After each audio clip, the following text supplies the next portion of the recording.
What is going on, everybody? What is crack-a-lackin'? Well, we got a great podcast again. I have a special guest, Aaron Castledine from Australia.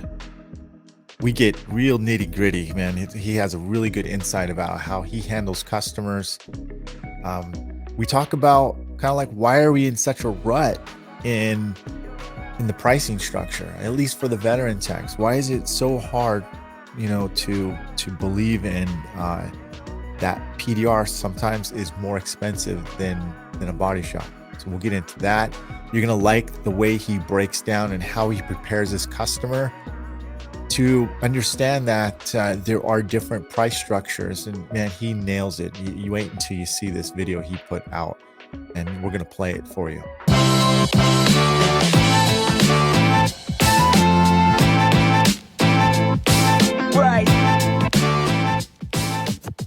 Meanwhile, before we get into that, because that's going to be quite a bit of a podcast itself, I want to talk about some of the guys that who've sent me some gear. You can see I'm wearing right now some swag, and I'll just get into that in a little bit. But if you're looking for a PDR website, by the way, I have a site called thebestpdrwebsites.com.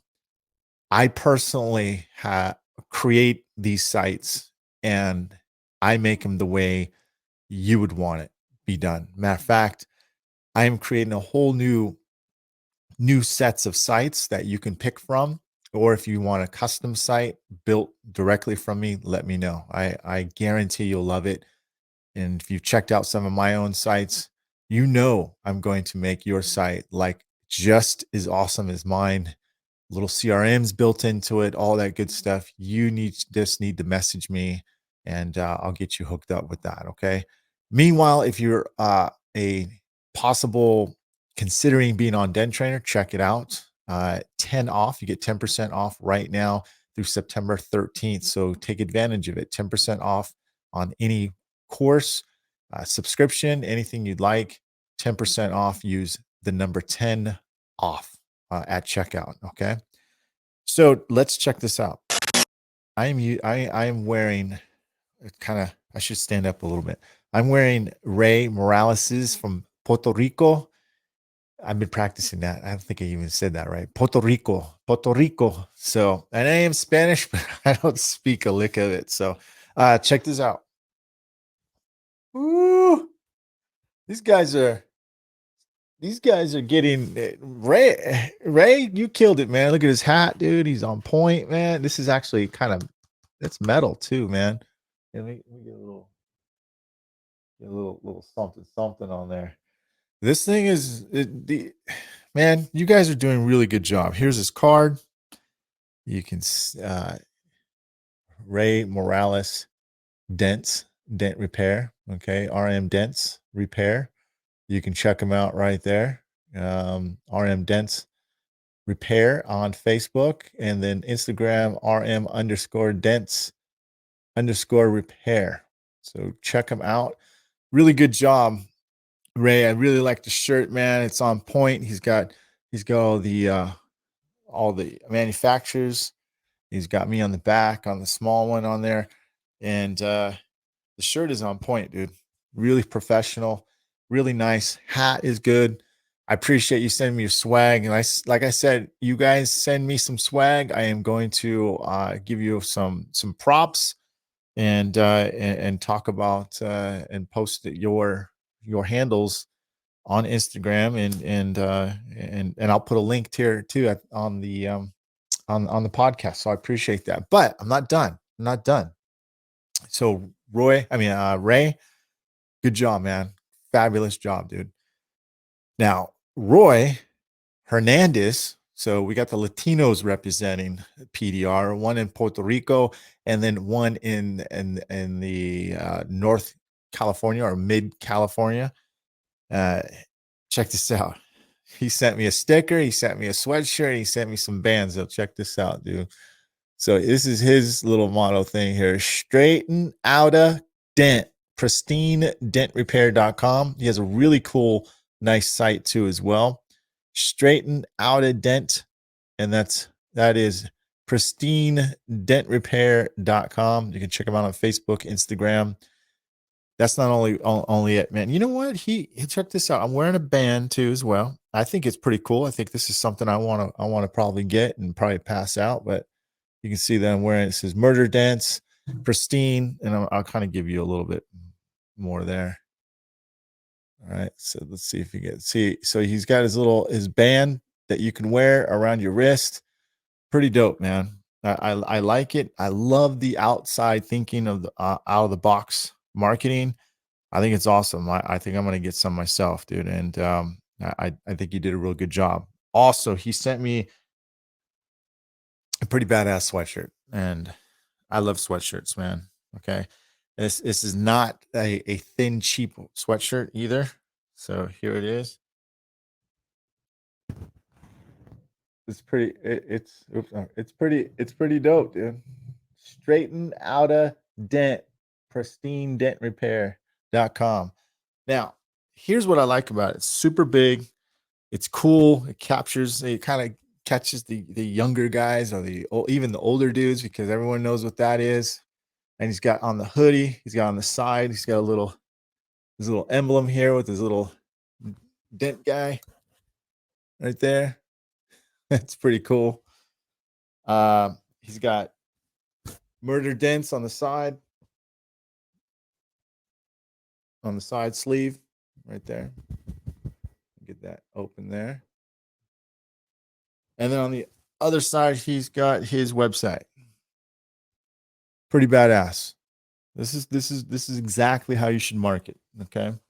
Nothing on the side, pretty plain, nice, but he catches you from the back. So that's awesome. I really like it. I think the favorite part of of this sweatshirt is this on the side. I like it a lot. I think it's awesome. I would mind putting that in the front too as well. Maybe something there on the top corner. But Roy, badass. Thank you very much, man. He sent me his tech to me to train, and look out for him. His name is Jaime. Really super nice guy. Really gonna get it. A hustler, and he's gonna do really well. I'm never wrong about students. Never have been. So thank God. But yeah, Roy, you got a real good guy there. Thanks for the swag. So we're going to get back into the video pretty soon right now. But before we do that, I hope you guys can join me at MTE. I'm going to be speaking on a Thursday afternoon on Education Day. And besides that, even if you don't make it and see me, you have a bunch of people you can network with, tools you can hold, buy, purchase, and really just build a relationship with other dent guys, especially if you're in the hail market or you're thinking about getting into hail. That is something to think about. Or maybe you think about PDR training. You want to talk to me directly. Man, track me down. I do not bite. You can hit me up, stop me, ask me some questions. I will be around floating there. But I hope to see you guys at MTE this coming month, which is at the last weekend. I think it's the 26th, 27th, and 28th of August. I know some of you guys might be a little bit too late to come out, but you know what? Vegas is always cheap to get there. So see if you can get a flight. Come on out, and it's totally well worth it. Guarantee you will not be disappointed. All right. Meanwhile, so let's get cracking into the podcast. Hey, what's up, everybody? My name is Mike Toledo, along with Joe Garcia, and our special guest, as you can see, I'm just going to pop him in right now, is Aaron Castledine from Australia, in Perth to be exact. Dentless.com.au. That's his website. Man, Aaron, thank you very much for getting up in the morning and in our evening and joining us on kind of this ongoing thing about insurance and how you deal with it. You recently got a shop. Let's talk about that. You recently got a shop, and now you're moving towards bigger repairs. You're staying quite busy with this. You've been following Paul Corden. You've been following our podcast that we've been talking about, me and Joe. And how's it working out for you? We want to know what you were thinking about, and we'll get into a little bit of a video that you have on your site too as well. We'll play that. It's very awesome. So, but welcome, Aaron. Thank Welcome, you, Aaron. Thanks for letting me come on. It was very interesting last week listening to that one that you guys did with Paul. I pretty much do very, very similar things to what Paul does. I guess he gets a lot more in depth with regards to the insurance paperwork side of things, and I think I definitely need to tidy that sort of side of it up and polish my side of things up on that. But it was just really interesting to talk, well, to listen to you guys, and to him about how he goes about it and the pricing side of things as well, which is obviously a touchy subject on everyone, which is pretty crazy because that's what we're all here for in the end anyway, aren't we? Like, I think we all enjoy our work. It's the best job in the world, but if you're not doing it for money, what's the point, really? Yeah. Here's my deal. Here's my deal. And Joe's, you know, we've had some deep thoughts about this. Aaron, let's talk about the mobile guys for a second here. Okay. People used to say, well, this is more for shop owners. You know, this wouldn't be really pertain to mobile guys. And I disagree. I really disagree because yes, I think the shop owners have an advantage, and you don't have to basically play the cat and mouse game and track and go to the customer's house 2 or 3 times or go meet the adjuster. But you still need to know the how. I think the quicker you know the process of doing this, and Aaron, you're going to explain your process, and the better we know the process, the more incentive it would make sense to get a shop, because now you're more confident on how to deal with that. What do you guys think? Yeah, well, I mean, I did mobile for a long time there, and trying to get insurance repairs at someone's house is very hard. I do believe that. And the only reason I say that as well is now that I have a shop, I can see that my insurance claims have gone up significantly in numbers. Whether that be because it's customer confidence, the way I'm selling it, I'm getting better at trying to sell that to the customer as well. And I guess only time will tell that, but in the early stages of my shop, I think it has helped. But absolutely 100%, a mobile technician does need to know the process, the value that they can give the customer. And it's not, by no means is it a way that you can't do insurance repairs for a mobile tech. I did them before, just probably not quite in the numbers that we're doing in the shop now. Yeah, I agree with that. Being mobile myself and talking to other mobile guys, as we all have, and it can be done. I've done it before, and as have you, Aaron, and Mike, you probably did it too. But I think you guys, you know, you kind of crack the code with having a shop, because if nothing else, like you said, Aaron, it gives the customer confidence, and it probably gives you confidence too, I'm guessing. And it's probably going to, you know, give even the insurance company a little bit of confidence when, or maybe not confidence, but it takes off some of the bargaining tips that they have. Yeah. You know, you're giving them no way out. You're letting them know this is a professional operation. We're going to get this handled for the client. And it's hard to argue with that. Yeah. Yeah.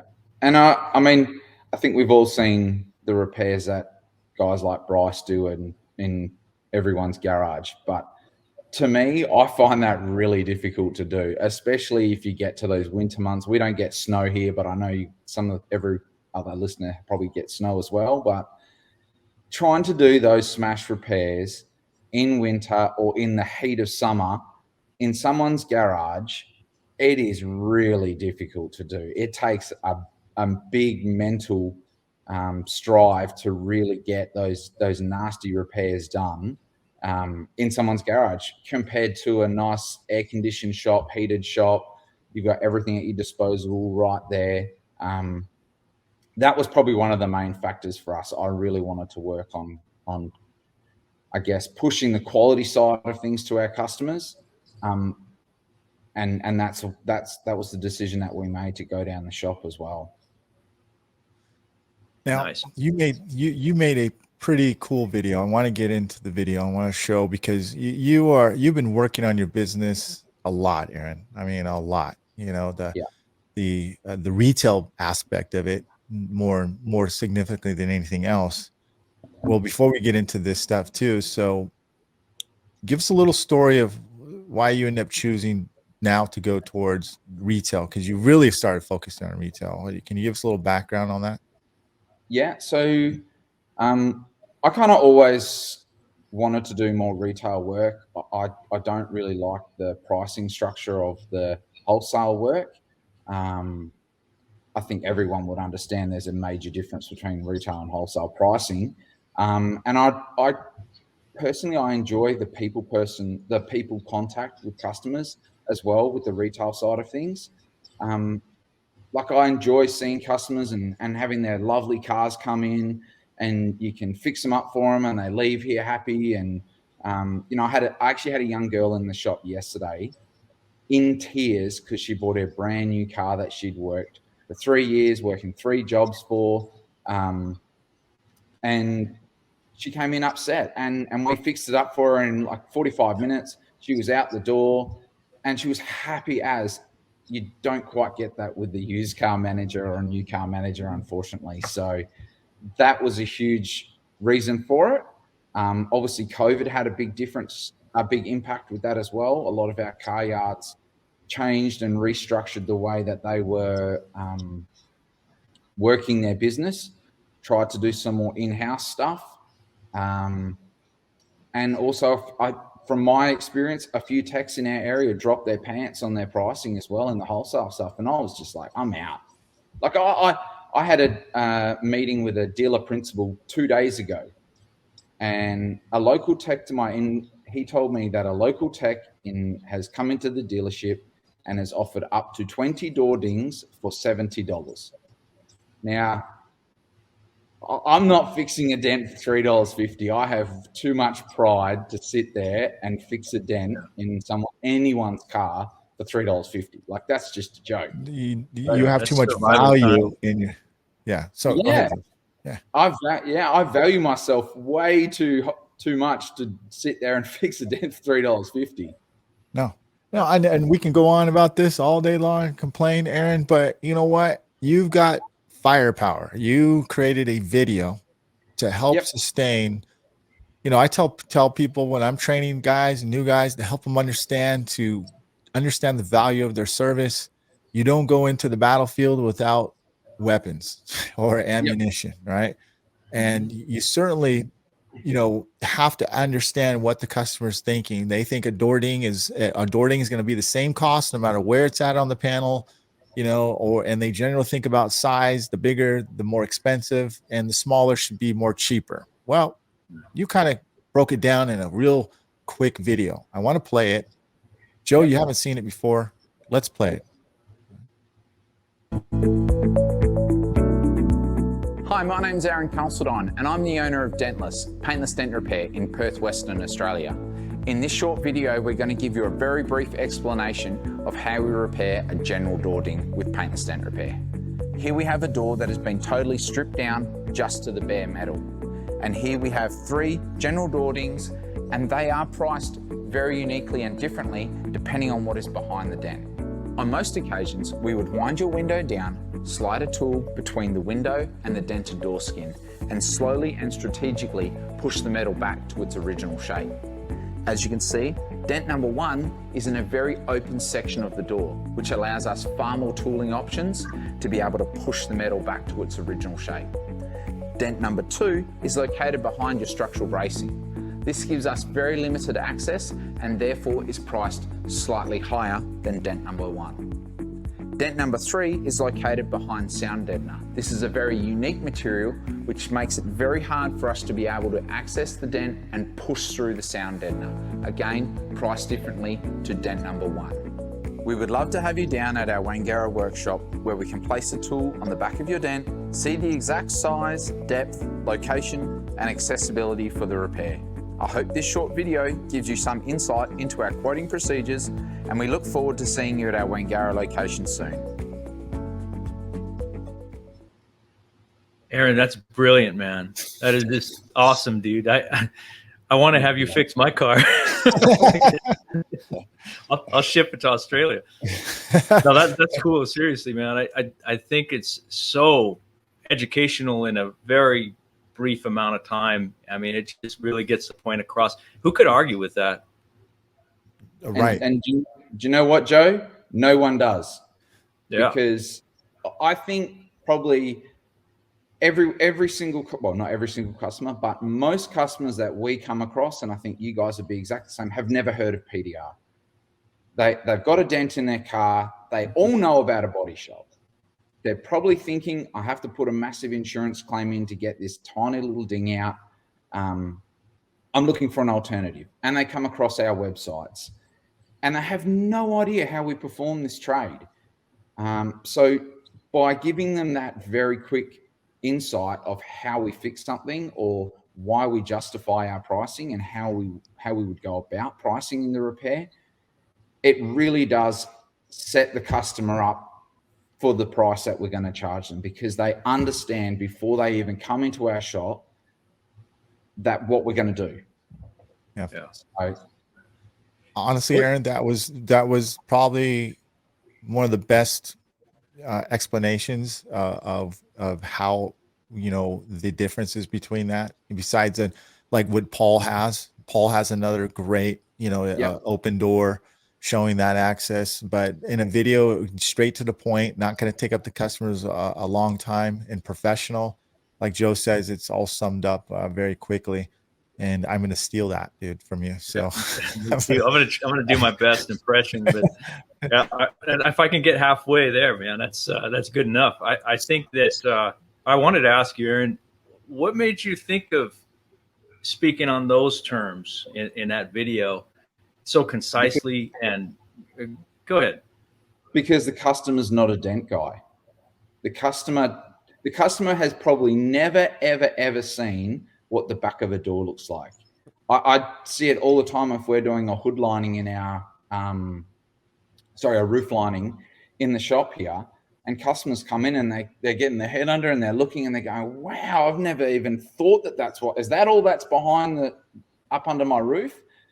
So how are they supposed to know that? And at the same time, let's be honest, who wants to push a dent that's out in the open, behind sound deadener for the same price as one that's out in the open? Because it's a bugger of a thing to fix compared to that. So there's got to be some justification to either why I don't want to do it for that price or why I can charge that little bit more because of these factors. And look, I will never, ever quote a job without putting it through Mobile Tech RX. I'm a big believer in communication with the customer, talking to the customer. I don't do a lot of estimating. Well, I don't do any estimating via text. I will give the customer a range and I'll say to them, look, your door ding, it could be from our base price of $150 up to $300 for the exact same dent, depending on those three factors or those three scenarios that you've seen in that video. So I will text that to a customer. A lot of customers look at that. A lot of customers see that on our website. So when they call up and I say, this is why we want you to come into our shop, they completely understand. It's, yep, no worries. But when can we book a time to come down and have a look? So walk us through that process here, Aaron. So someone sends you a photo, because generally that, and I'm sure it's probably going the same route for you. You probably get 70-80% communication through text and 20% phone calls, or is that you get 50-50? You get a lot of phone calls. So I mean, you tell me. I get a lot of phone calls. I get a lot of people through our website. I probably get least amount of just people texting. And the people that text me, as a general rule, I reckon most of them are time wasters. They're fishing around. They're sending, and you can tell because they send that text going, "Hey mate, how much to fix this dent?" And they've sent that to 5 companies. Yeah. And so when you send something like that back, compared to, yeah mate, 150 cash, like what is that telling the customer? It's telling them nothing. It's giving them no education. It's just going, oh, $150. Now, what happens as a technician if you turn up to that house and find that it's right up in the corner of the door, behind sound deadener? It's a horrible spot to get to. Right. I see it all the time that there's one of a couple of things that happens. Generally, it's the technician does a horrible repair. And I just we won't do that. We refuse to do that. we focus on quality and educating the customer and getting the money that we deserve to do the repair and making sure that the customer is happy. I firmly believe that there has to be two people in a transaction that has to be happy, and it's me and the customer. Nice website, dude. Nice. So I get why you get phone calls and emails, dude, because you're not promoting text messaging. I promote text messaging, but I see why. I see why where you're going with that. Okay, so you entice people to call you, and you have a very good professional website being put up, and here's your videos. We didn't watch both videos, but I'm sure I'm going to let the viewers check that out and whatnot. But very good information here too as well. I haven't seen your website in a while, Aaron, but yeah, you've definitely been working on it, and or Beck, your wife and business partner. So very good job, dude. Very good job. And I see why. Okay. Yeah, she's done a lot of work on our back end of our website in the last 18 months, and you know, things are starting to pay off, which is good. And she's really got stuck into it. And you got some blogs going too. Okay. All right. And you got that Tesla that you did over at Microsoft too, man. Yeah. I saw that. I still have nightmares over that thing. I can see why. That's legendary. So let me ask you, and let me pull this down here.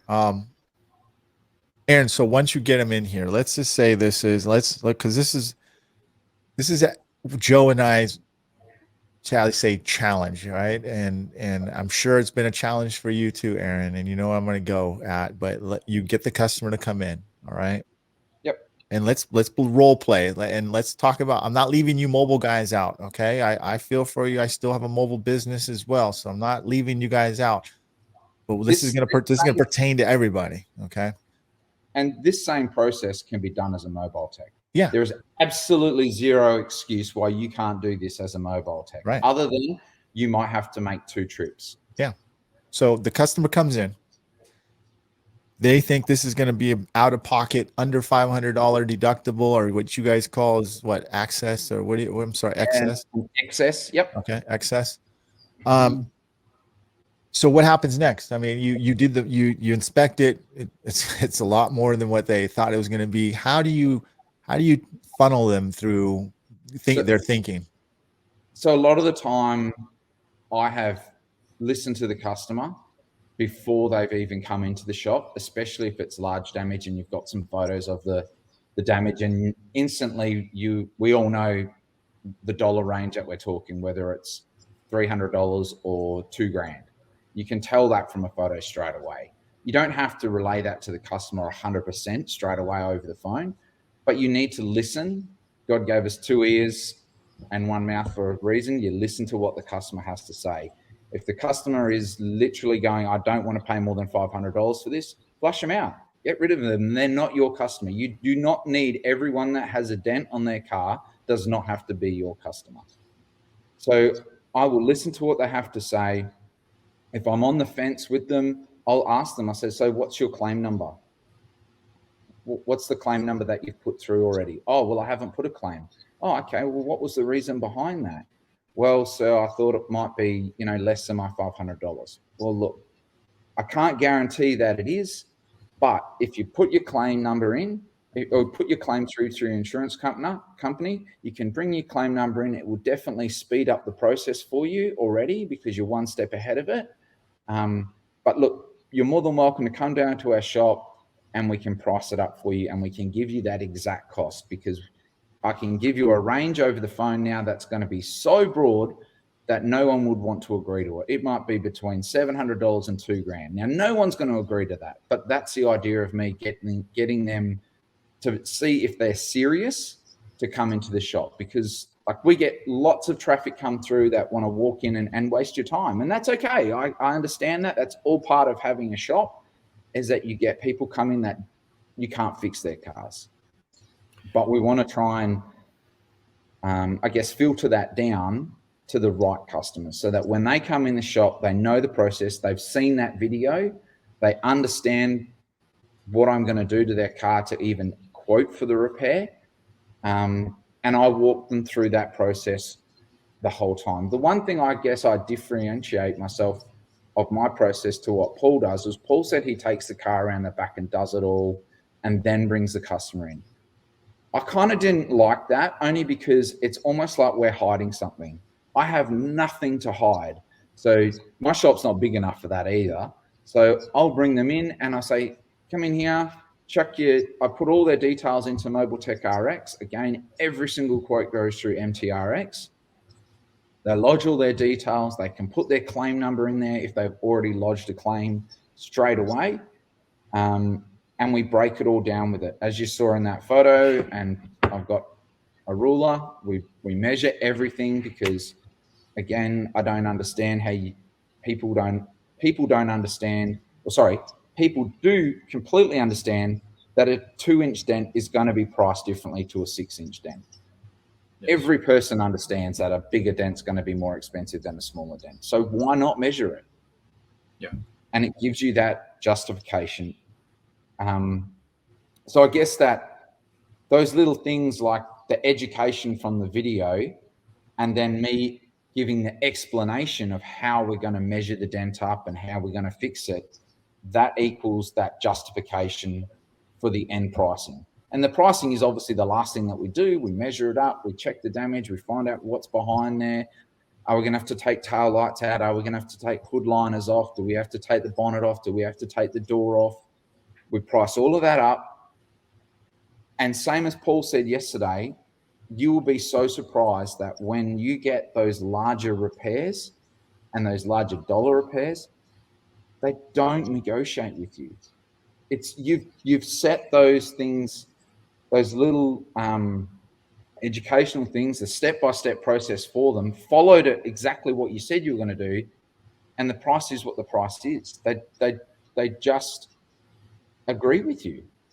Yeah, I think Aaron, I agree with you. I think what you're doing is taking them down that journey and letting them know that, you know, you're this type of business professional. You're seeking that type of customer.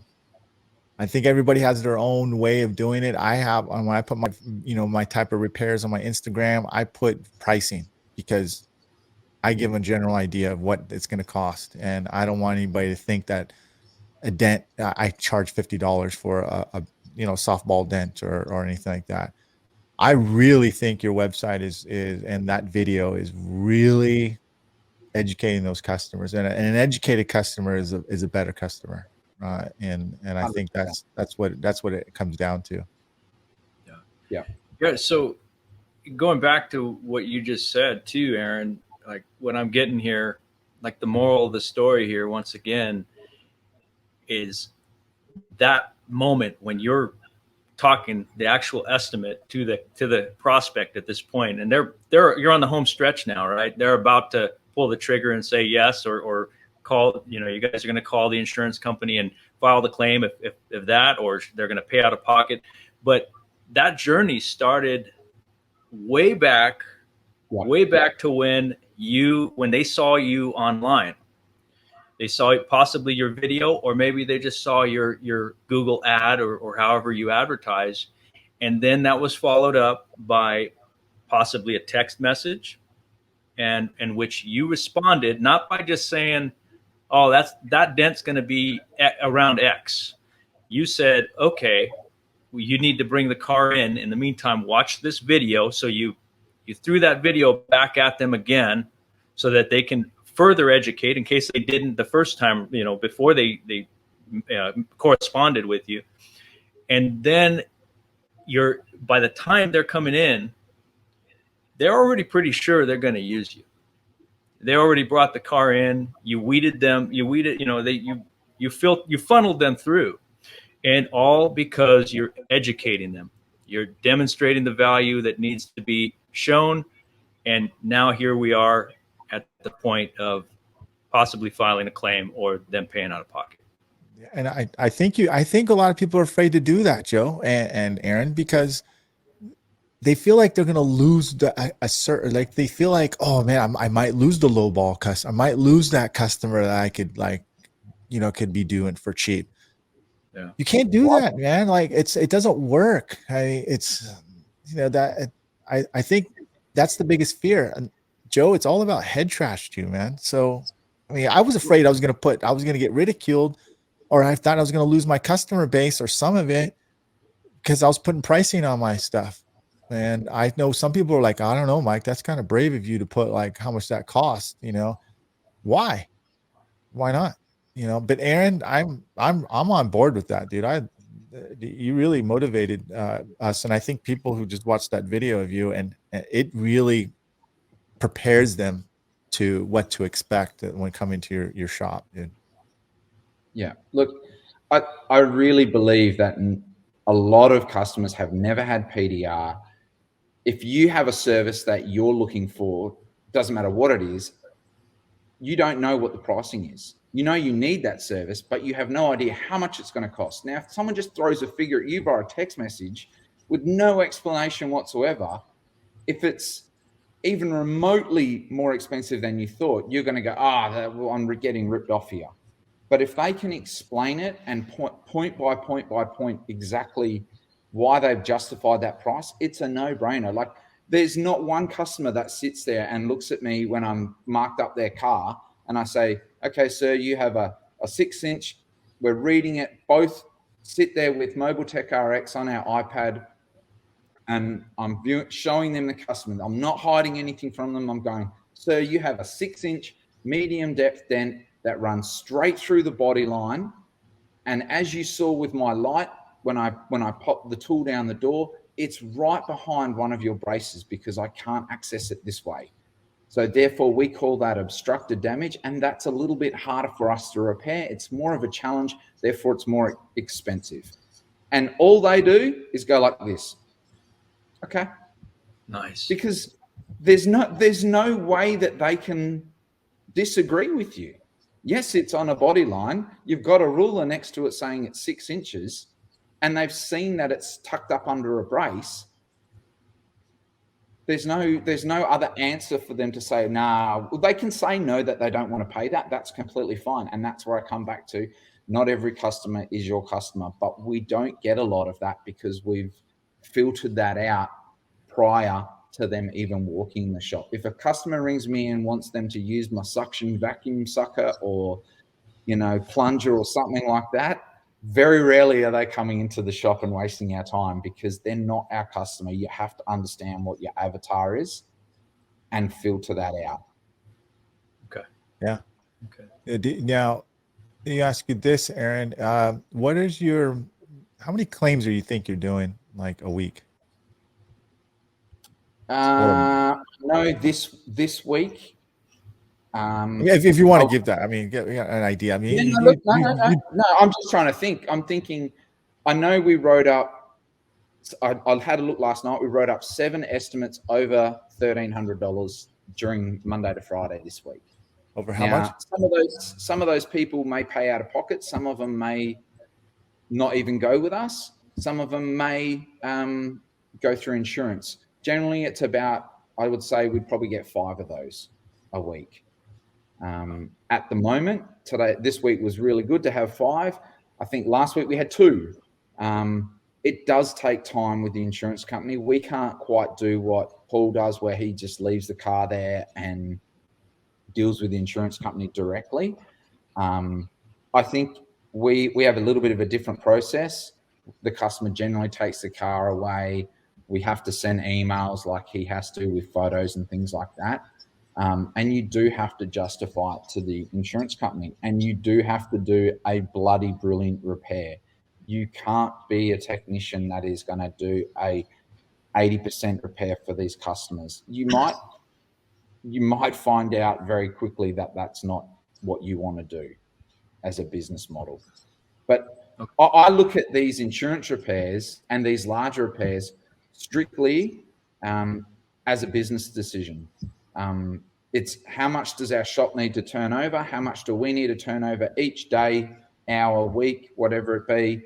And is that the customer that I can do that with? Because let's be frank, some of these big gnarly repairs, we might all sit there and say it takes us 5 hours, and really it takes us 8, plus 2 hours on the phone to an insurance company with emails and stuff like that. You need to get paid well for that.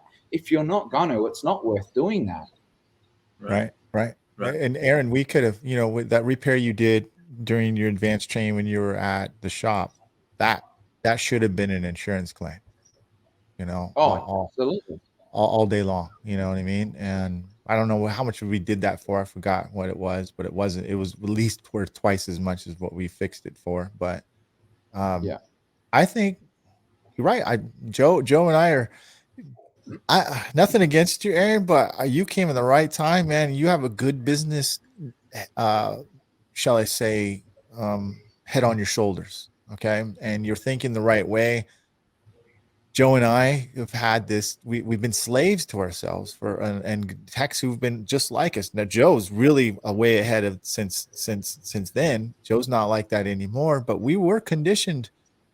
And there's still a majority of the veteran technicians are still conditioned to think that they have to be lower than the deductible. And I think Joe, last time he was here, he nailed it. And he said some people's, that's the way that's a good business model for some people. Model, right? Yeah. Right. The cash on demand business model, right? It's easy money and it makes sense too. If that's the kind of business you want to run, I have a feeling, Aaron, it sounds like, and I'm seeing like a common vibe here. I get the feeling you love doing paintless dent removal. Is that true? I think you have to, don't you? Like you have. This is an absolute, very, very, very difficult job to do. Like it is mentally extremely challenging. Every single day you do something different, and I love that. Like you never really ever get the same damage on a car. So right, yes, I had a car in here. It's still in here. Customers picking up today, and I was thinking about it. I'm like everyone else. It came in 2 weeks ago before he could actually book it in, and I've been thinking about it for 2 weeks. And I was like, okay, can I do this? Can I do that? I love that. I really, really do it. I do enjoy it. And I think, yes, I enjoy the monetary side of things, but if you don't have a passion for this, you'll never get the monetary side of things. Because if you don't enjoy it, you'll never get to the point where you're going to be doing a $1,500 repair or a $6,000 repair, because you're going to have not got to that stage of your career and I guess in dent repair quality. But I mean, I have a very unique perspective on the PDR industry because I'm only a 5-year tech, almost 6-year tech. So I haven't had those years of I'm 1/3 of a body shop. I've sort of come into this industry understanding it from a customer's perspective. I always have loved cars, and to sit there and sort of look at what a body shop does, and everyone knows what a body shop's done. Everyone knows it's hard to color match a car. No one wants to have Bondo through their car. We actually call it bog here, but it's a filler. But no one wants that. So how in a technician's mind, I don't understand how in a technician's mind they look at our repairs and go, that should be cheaper than a body shop. Because in every single way, this is better. So why is it cheaper?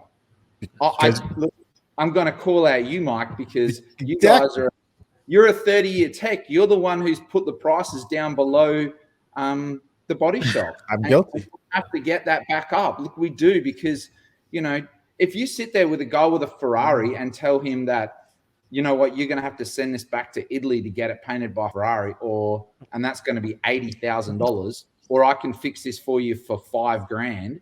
And who cares if it takes you 5 minutes? In his eyes, that's a better repair. In your eyes, it's a better repair. If you do not believe that you have the value in your service to charge those numbers, you will never, ever get those numbers. A customer sniffs that out in blink of an eye and goes, I'm getting ripped off here. But if you believe it because you have the passion for what we do and you can relay that to the customer and justify it, you will be so surprised about what you can actually repair, because you take the time now, because you go, you know what, I'm getting $2,500 for this. I'm going to take the time to do this, do it right, get it right, and it's very rewarding, Right. both for your personal sense and monetary wise. Well, let me break down how the cheap 1/3 the body shop started, so we can all get on the same page. Okay. That was well said, Aaron, by the way. Yes. Go ahead, Mike. Totally get it. And Aaron, you didn't come. You're way out. Matter of fact, you're one hell of a tech for 5 years. Yeah. I mean, if anybody wants to see his work, I mean, unbelievable 5-year tech, dude. Okay. I changed a lot after training with you, though. Like for the better. Hey, like I said to everyone else, man, I'm just the guy who leads you to the water. You had to drink it, dude. So, but thank you, Aaron, again for choosing me to help you. You also have to want to go and drink the water. That's right. That's right. If you don't want to do that and you just want to be Mr. Mediocre for the next 20 years, you will always be Mr. Mediocre. That's right. That's right. And there will always be a market for Mr. Mediocre too. Yeah, 80%er. That's right. Go ahead. I'm sorry to interrupt. Well, I was going to say, let me finish. Let me tell you the history of why techs charged. Let me help you understand, Aaron, why it's so hard to get past, for a lot of techs to get past that cheaper than a body shop thinking, okay, mentality. Because when I started with my step down in 1991, we were campaigning, and Joe, and you probably feel the same way. We were campaigning. We were 1/3 cheaper than a body shop. Why? Because we were only capable at that time doing door dings. Okay. Yeah. And that was our repertoire. We were attacking the normal day-to-day body door ding stuff. Well, as time went on, of course, our skills, our toolage, our techniques got better and better and better. The problem with that is that the technicians' skills got better. The dents got bigger, and so did the repairs at the end got better. But what happened is that the skill level of the technician went here, and the value of the service stayed down. Like the value of, and nobody thought to bring the value up. And we were conditioning ourselves to still say we're cheaper than a body shop. Now we were trying to attack, well, we're going to try to stay under the deductible because we felt that once the customer was going to think about making a claim, which most of them did, if they did this way, we would lose the customer entirely because the customer was uneducated because they didn't think that we were capable of doing that. Once they spoke to the insurance company, there was no hearing back from them again. We're still in that rut right now. And now that we recognize bringing guests on like you, Aaron, Paul Corden, and the way we're trying to change the way our mentality is and understand that this is why it was so hard. But I think as we can nip it in the bud and really go stop that crap, and going back to what you said, Aaron, Paul said it, I say it, Joe says it. Why, if our repair is way better than a body shop, in the end, and we're saving the factory finish, we're non-evasive, as Joe references, and we do it faster and better, why are we punishing ourselves because we can do it better, faster, and in some cases cheaper? But why are we continuously doing that? That's the thing. And that's one of the hardest things for techs to consistently grasp and do.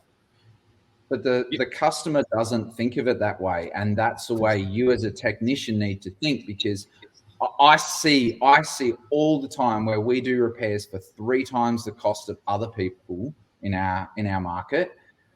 And the customer comes to me and go, well, really, I actually feel that was ridiculously cheap. That's kind of not, cheap is not always the best way to go. So, I've come in and I understand your process. And how you go about the repair, and you've explained everything to me, and I'm more comfortable with leaving my car with you than someone who possibly is doing it in a car park or at their workplace or in their garage for 1/3 of what we charge. And customers are also conditioned to pay a lot more money for something that they believe is better. That's just life. That's why a BMW is far more expensive than a Ford, because it is better quality, and they know that. The customers understand that. And the right customer will pay for the right repair. Yeah. Guys, I'm seeing like a definitive line days between, I guess, what Paul Corden calls cash on demand PDR, the quickie, cheapy PDR, and high, I don't know what you'd call it, like maybe factory spec PDR, which is what we're offering with these programs. We call that PDR. PDR, exactly. But in my world, PDR is something different, apparently. Look, I think that's always going to be in every market. Like we have Chewy in our market. We have $3.50 Dent Reman as well. So right. Yeah. But what's the common denominator of that? Why is it? And why? Because they believe that they're only worth $3.50. They're conditioned. Do you think they believe that, or do you think it's just like what you guys said before, that they're afraid of loss, afraid of losing the opportunity? Well, it's the head thing. It's the head trash thing, right? If you don't believe in yourself, it's the head trash. If you feel like you're going to lose something, is that really real life, or is that something that you make up and made a problem that you believe? Exactly. I mean, there's a big difference between the two. I'm guilty of it, man. The tech has to believe it. I can guarantee you that the $3.50 Dent man around the corner here will never be able to sell a private customer a Dent for $300 or $1,500 because he goes, oh, but I do stuff for $3.50 or $70 a car. How is he going to look at the customer in the eye with 100% confidence? I mean, they have to be Denzel Washington type actor to get that across. All right. Without them believing it. Right. So Aaron, to our listeners, somebody who's listening to this show right now, watching, and they're struggling to get the prices that they want, and they don't know where to start. They don't have the branding that you have. They don't have the videos. They're just starting out. What do you recommend? Where do they start? One thing, work your ass off, because you are not going to get that expensive claim number, that pinnacle thing, without starting at step number one. Branding your company, setting up the company avatar. What market do you want? Do you want to be Mr. Fix Everything under the $500? That's fine. If that's what you would like to do and it's easier and you go home, you start at 9 and you finish at 2. If that's what you're after, I take my hat off to those people. I don't, very rarely do I get home before 5 o'clock, and very rarely do I leave home before 7 o'clock, after 7 o'clock. But you have to understand where you want to be, whether it be in a year or in 5 years.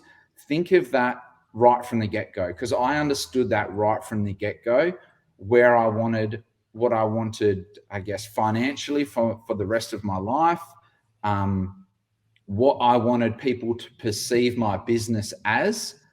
And I used to have people come up to me and they're like, oh, so you fix dents? Like, what like, you make enough money doing that? Is that, have you got, do you work a second job? And I don't get that anymore, because I've branded my company in the way that this is the way I would like to go. And the funny thing is as well, Joe, is I've got a new tech that I'm training.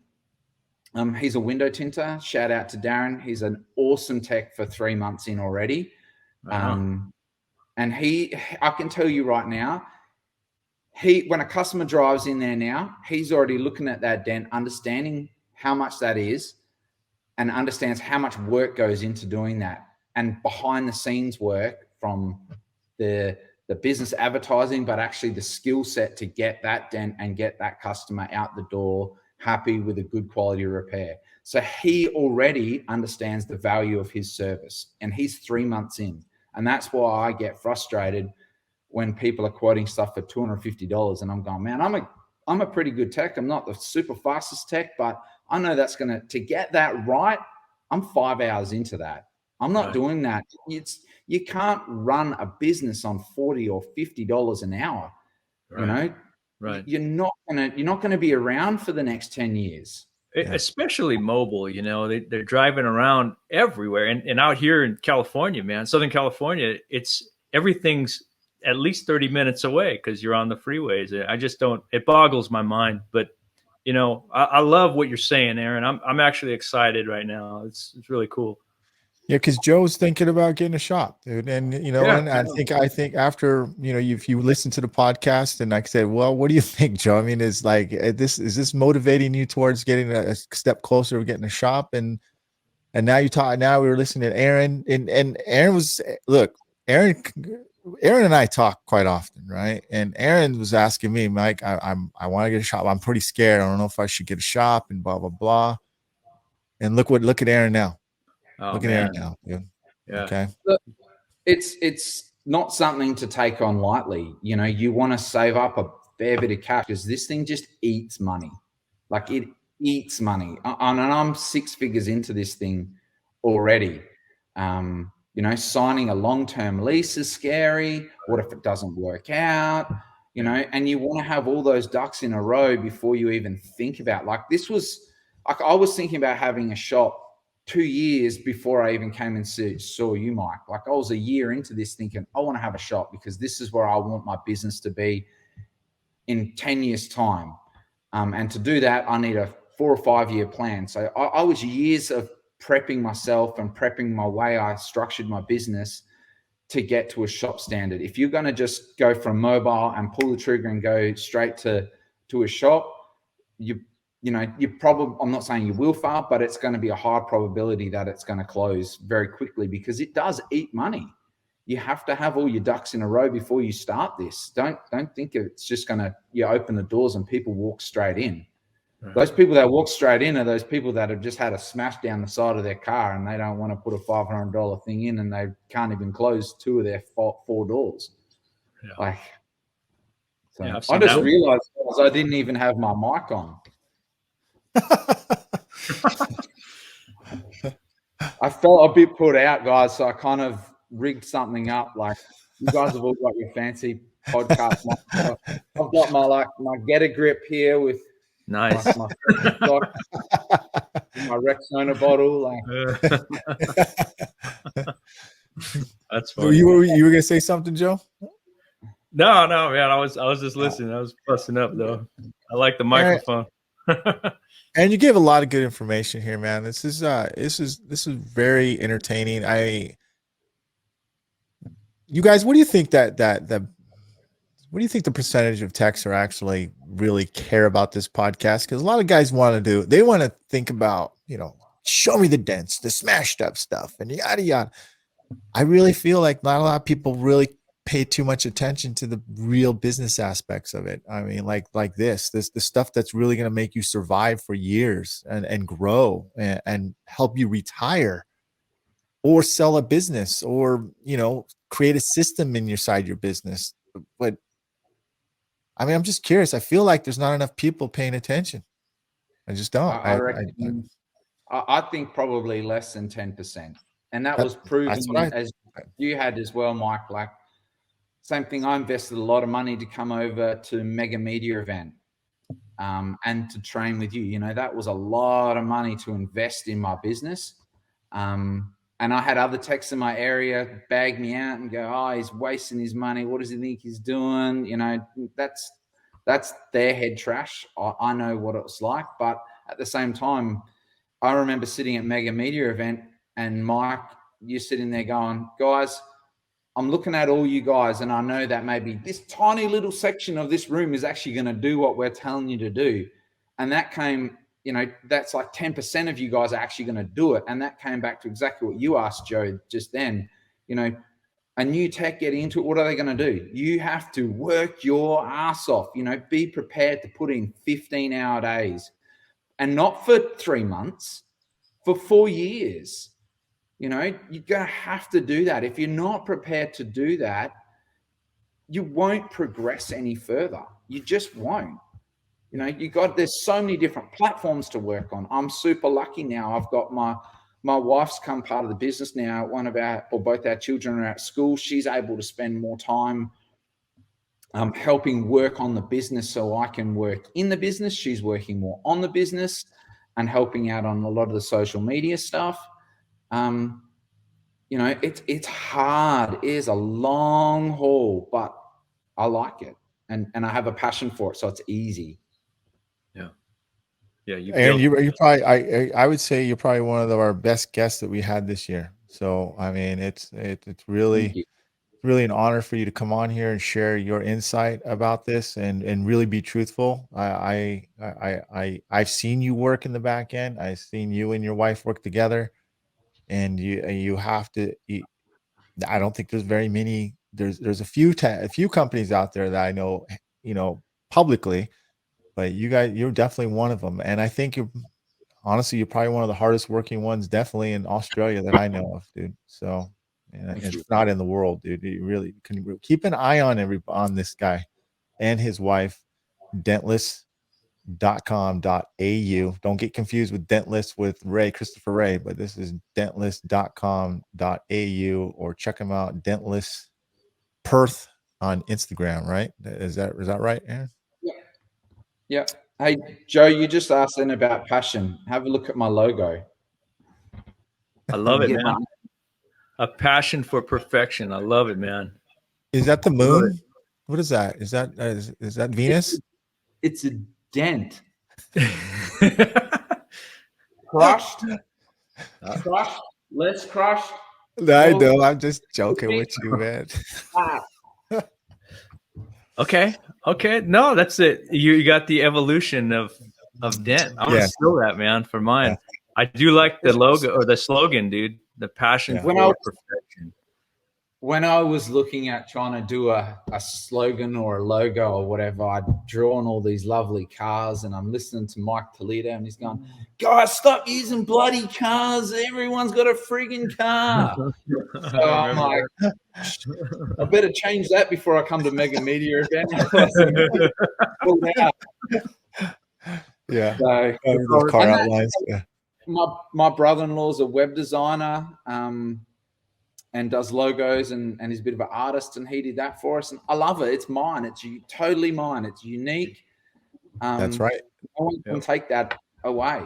Represents you. That's Yeah. That's right. That is right.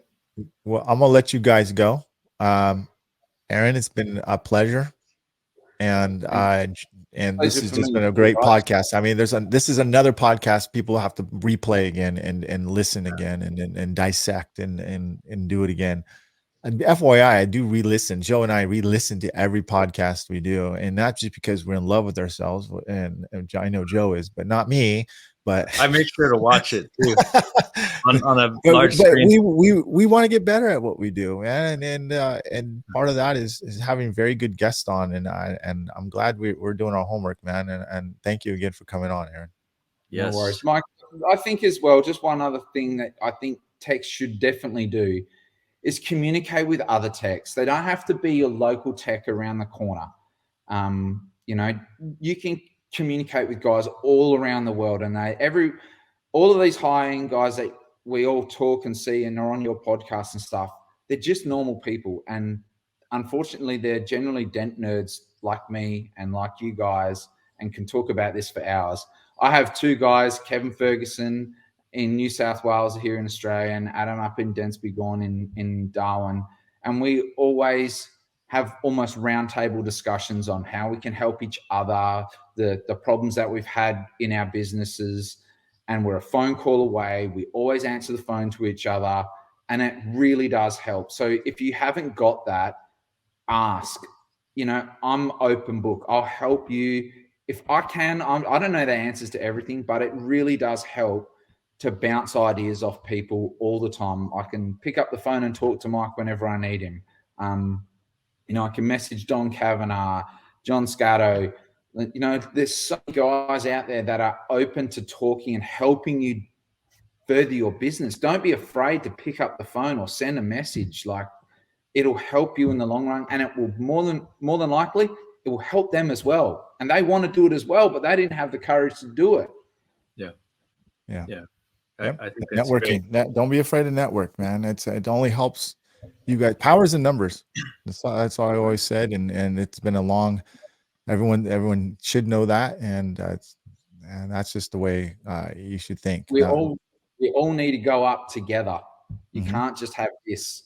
The whole industry needs to go up like this, and that is as a whole. So if we're all on that same wavelength, if we all listen to these podcasts and understand the value, we can all bring our, in the end, it is pricing and quality repairs. We can all bring that up together. Yep, Yeah. I agree. They do go hand in hand, don't they? Yep. Yeah. All right, Aaron, I'll let you go. Be good. All right. And stay You warm guys. over there. All right. Thank you, Aaron. I can run here. See See you you guys. Bye. Man. Another good guest, huh? Heck yeah, man. Heck yeah. That's exciting to hear, dude, because he's doing things all the right way. He came in at a time when, like you said earlier, he didn't have all that head trash about 1/3 of the cost of PD or of body shop. He knows that dent removal should be X amount because of this and this, and he's presenting it. That just goes to show you, like, it is head trash, because it's like Daniel Grom, like, right? He says that he has a receptionist. She doesn't know anything about PDR. He taught her how to give estimates. She's straight up, oh, it's going to be 600, 700. Would you like to make a claim? Blah, blah, blah. Right. Just nonchalant. There's nothing in the way of Yeah. their thinking. She's just taught, this is the way it is. Let the customer know. Right. And he's making more money than he's ever made. I mean, I'm saying he's making, doing a lot better than him doing it himself. That makes sense, because, it's like a neutral party, somebody who's not connected to it from that place, like, I don't know what happens what happened with us so long ago. Like, we got quick at fixing a door ding. So we thought, well, we're not taking that much time on it, so it shouldn't be that much, I guess. But you mentioned something early on in our conversation with Aaron, Mike, and that was basically that, the evolution of our technique and the technology and our pricing stayed behind. It didn't continue until, of course, we all started listening to Paul, a few years back. And, I'm glad to see, and this is just natural progression as far as I'm concerned. Well, I think it's just like anything else, right? When you have a problem, how do you solve the problem? Well, you got to recognize it and admit the problem first before you can fix the problem. You can't fix a problem you don't know about, or you don't think that it exists, right? So once you recognize the problem, well, you have a choice now. Either you want to stay being the problem, or you want to be part of the solution. You want to be part of the problem, or you want to be part of the solution. Yeah. Now that you recognize it, it's hard. It's kind of like, well, now I'm conscious about it. I'm running a business, right? I've got to actually grow every year. Yeah. Why am I treating it like something else? Like, that's right. Like a job. So, it's like you said a long time ago. Like, do you own a business, or do you own a job? Right. Yeah. Yeah. You're treating it like you're not going to have the job anymore. Like you're supposed to move to a different career or something, but it's like disrespecting yourself the whole time. But I mean, it's disrespecting once you understand, you really recognize and realize that, man, I am charging too low, or being underpriced myself, undervalued. Well, for you and I, that's the case, Mike. I mean, and I will argue that, and I don't know that I can't imagine people who take the time to listen this far into this show. I know. I think about it all the time. I can't imagine that anybody who's listening or watching, regularly would accept less, or how do I say it? Like that business model that Paul spoke about the last episode about, the cash on demand business model. There's no harm in that. I mean, that's the majority of PDR professionals, right? And it's safe to say they're not able to do what you do in your shop, or what Aaron's doing in his shop, especially if it's an insurance claim. It's got to be done right. The skills have to be there. The time has to be invested. And without the right number attached to it, the right price, you're not going to put that time in it. Nobody is going to. And that's where I think the cash on demand business model fails. It's good for quick, easy dents where the customer's not that picky. And let's face it, there's a market for that. I mean, how many calls do you get every week, every day even, or text pictures, saying how much? And like Aaron said, they're just putting everybody on blast. They're calling all the local dent guys and saying how much, how much, how much. And all they're looking for is for the lowest price. There's no turning that person around. I mean, we can try. It's wise to try. And Aaron, what he said in our conversation is that he's got a program for that. He sends a link to the video that so concisely and quickly states the case. This is what dentless perth is all about. You see these 3 dings? Here's an example. These 3 dings are going to each cost a different price because of this one's in here, this one's here on a brace, this one's on sound deadening. He just educated them in less than a minute, right? The cash on demand business model guy, or Mr. Mediocre, as Aaron called him, is not going to do that. And that guy is not a bad person. Okay. It's just that he's running a different ball game or a different show than we are. And so I think at the end of the day, our listeners have to decide what type of business model do they want to run. If they're struggling to ask for pricing for the kind of prices that we're getting, then they have to take a long look at how they want to run this thing and make the changes accordingly. I agree. I mean,